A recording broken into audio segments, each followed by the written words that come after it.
Saudara, seratusan kepala keluarga di Kecamatan Baitus Salam kembali menerima bantuan paket sembako. Paket berisi minyak goreng, telur, beras, dan gula ini merupakan bantuan sembako yang ketiga kalinya diterima warga sejak pandemi COVID-19 mewabah Maret lalu. Berbeda dengan sebelumnya, distribusi bantuan paket sembako kepada warga terdampak COVID-19 dilakukan personel Polsek Baitus Salam dengan mendatangi rumah calon penerima. Selain berkendara, bantuan bersumber dari sejumlah lembaga kemanusiaan ini diantar petugas dengan berjalan kaki menyusuri rumah-rumah warga.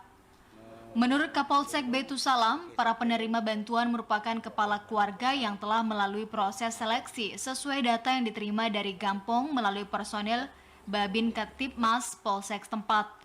Dengan proses seleksi tersebut, penyalurannya diharap dapat merata dan mencegah tumpang tindih. Selain bantuan yayasan yang peduli, paket tersebut bersumber dari sumbangan personel kepolisian. Penyalurannya diharap mampu meringankan beban warga di tengah lesunya perekonomian akibat dampak pandemi COVID-19. Bantuan ini yang berdampak dari suasana COVID sebanyak 550 kilo. Untuk sekarang ini sesuai dari wilayah saya itu Kecamatan Baitus Salam, kita upayakan keluarga-keluarga yang betul-betul yang menerima akan kita bagikan semua. Sejak merebak Maret lalu, sejumlah warga di Aceh Besar telah menerima manfaat dari program bantuan pemerintah.